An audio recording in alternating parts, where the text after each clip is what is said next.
Bom dia, galera, tudo bom? Professor João na área, e aí, beleza? Estão usando máscara? Estão usando álcool gel? Estão se protegendo? Estão fazendo distanciamento social? Espero que sim.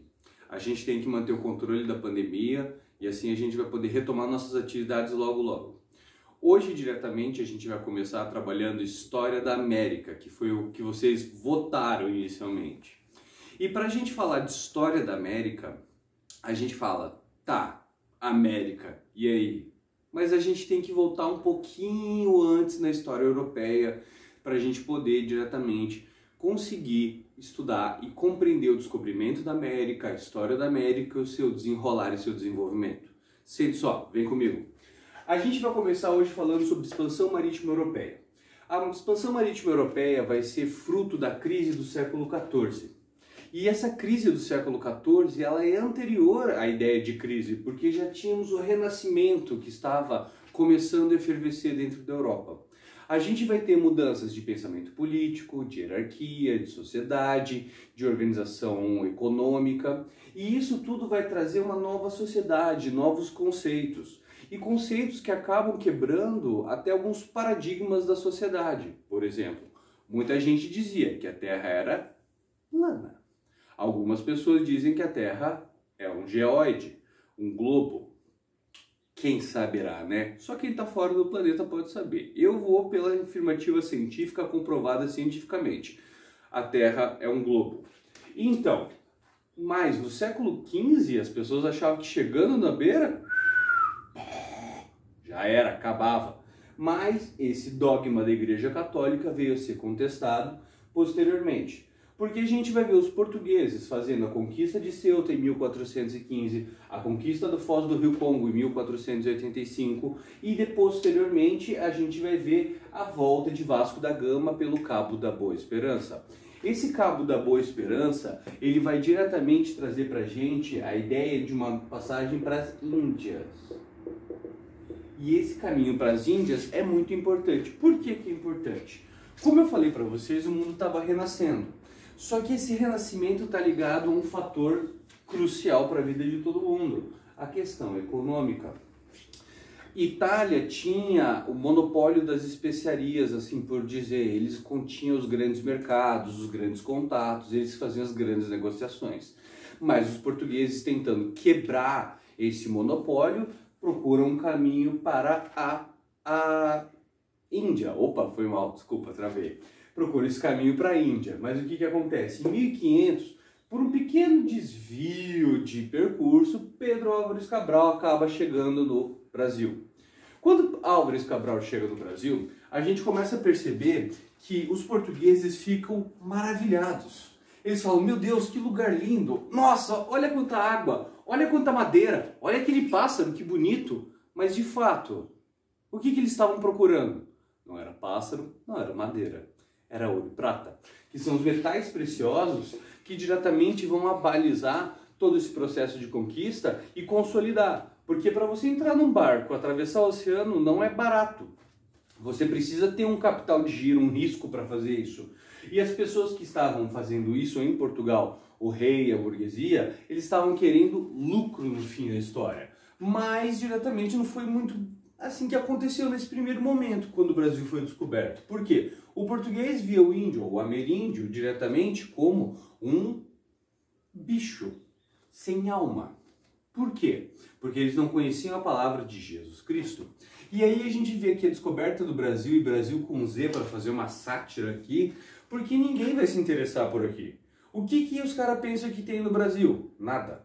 Eles veem a ideia de um grande deserto. Por que é um grande deserto? Porque não tem metais preciosos. Os metais preciosos são a teoria econômica do metalismo do século XV para o XVI, que vão acabar definindo a questão da riqueza das nações.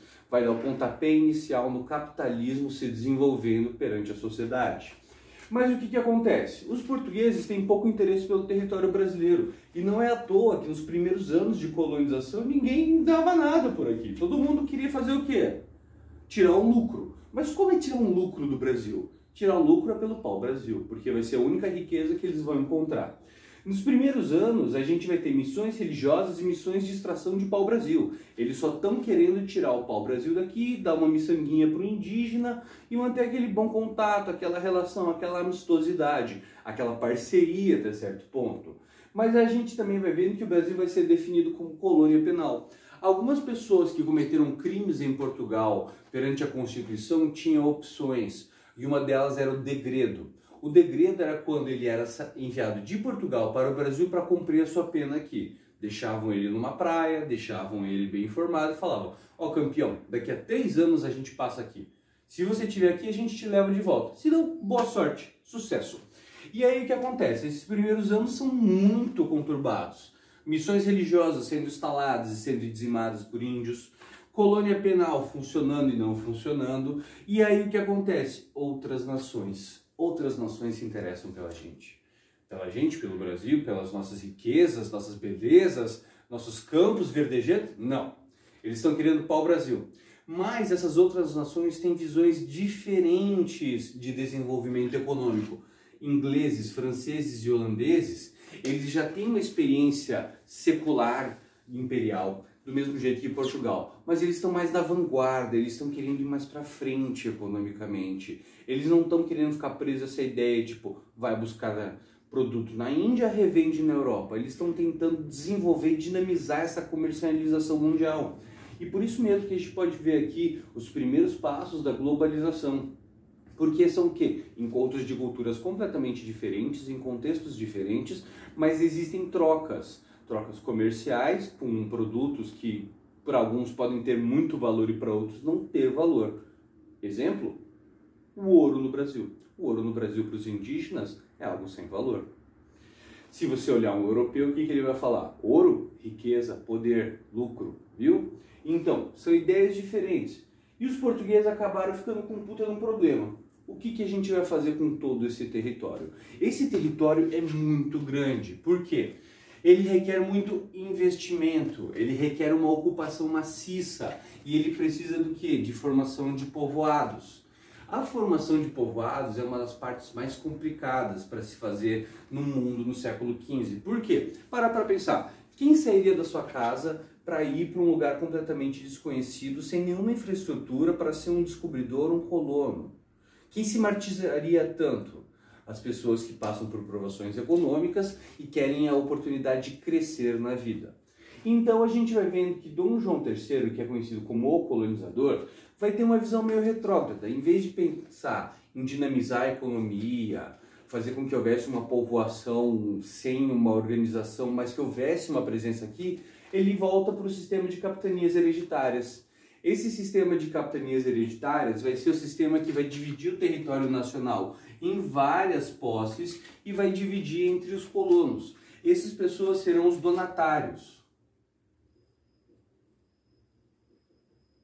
E esses donatários vão ser o tema da nossa próxima aula de continuação do Brasil colonial e do sistema de capitanias hereditárias. Bom, espero que vocês tenham gostado. Se você gostou, deixa um like, recomenda para o coleguinha, compartilha. Vamos ensinar a história certo? Gradativamente. Obrigado, gente.